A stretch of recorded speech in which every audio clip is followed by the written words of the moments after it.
We'll talk more about that a little later on. Our first match of the night was Finn Balor versus Baron Corbin in a rematch from the Extreme Rules pay-per-view. And what I thought was a better match than what we saw at Extreme Rules. I thought they worked well together. They had a pretty good match. We're given a ton of time, almost 20 minutes, which is pretty rare for a Raw match. Got a ton of time to go out there, have a good match. Baron Corbin won, clean as a sheet, didn't cheat, didn't do anything dastardly, won the match on his own, evening the score, likely setting up a rubber match. Like he's won one, the other guy's won one, setting up the ultimate deciding match for SummerSlam. But you asked a very important question while the match was going on. What's the beef here? What's the purpose? Yeah, I said, want to know that. Well, Finn Balor beat him the first time, so Baron Corbin wants to get his win back. Like he wants to beat. Like that's it. There's nothing else to this feud than just that. Aside from Baron Corbin, it's weak. It's a weak feud, and the thing with Baron Corbin and Finn Balor is that the whole thing is that Baron Corbin says that Finn Balor's too small, and it's a very basic storyline that's just not working. It feels very lazy to do what you said. Feels flat. It feels like filler. Just something to get on the show, just to kill time on the television show. Yeah. Does not feel like it serves any sort of purpose or does not feel meaningful whatsoever in the slightest. So that was that. Baron Corbin won the match. Your thoughts on the match from what you saw and just the feud, quote unquote, if you're gonna really call it that, because there's no real bad blood here.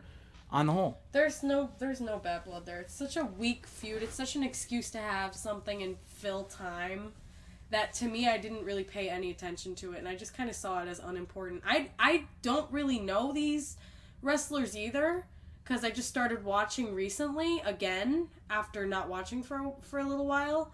So I kind of was just like, screw them. I don't really care that much. I'm not really putting all of my attention into this. I'm just gonna write down your notes. My notes, which were better than your notes. But okay. That's besides the point, ladies and gentlemen. It is very much the point, exactly. Well, we'll get back to that. Yeah, You're not finished. I'm not finished with you. Teasing tension here on the show. But yeah, your first, any other additional thoughts on the match? It didn't really stand out to me. No. Just the match? It was just a match. It just was there. Just kind of there? Yeah, that I had kind of that feeling during a couple of them. Maybe it's because I'm kind of thrown into the loop right now. Mm-hmm. But I kind of felt like that multiple times on Monday. That it was just kind of like, it was just there, like, oh yeah, it's just there. Nothing really grabbed me in, which I feel like it should do that, especially if someone's like watching for the first time. Yeah, they should just absolutely.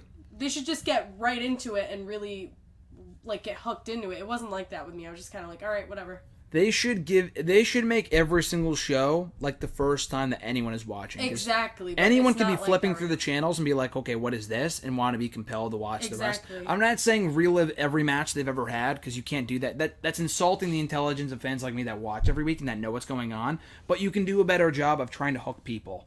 You know what I'm saying? Because the thing is that what they did on Monday doesn't do anything for the casual fans such as yourself, make you want to watch. But it doesn't do anything for me either. It's not like it's just catering to the hardcore fans. It doesn't do anything for me either. It's just a fucking match. You know what I mean? It was a good match, but it wasn't like there was nothing on the line. There was nothing at stake.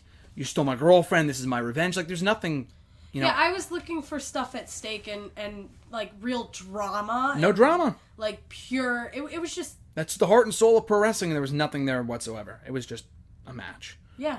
So I know Baron Corbin is a relatively new character. You're not really all that familiar with him yet. He's the Constable of Raw. He's one of the main authority figures, as appointed by Stephanie McMahon, who I fucking hate. That's why they call him Constable Corbin. So yeah, thankfully she's not on the show as much anymore, but she still has a presence on the show nonetheless. She was on the show last week to announce the all-women's pay-per-view.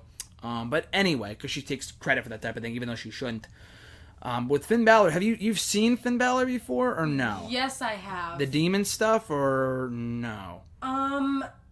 Did he have long hair? That was someone else. That was Neville. Yeah, no, Neville. Yeah, you might know Neville. Okay, that's a long time ago. But I think Balor arrived on the scene. He was in NXT at the time that you were watching the main roster, because Neville showed up and he's now kind of gone.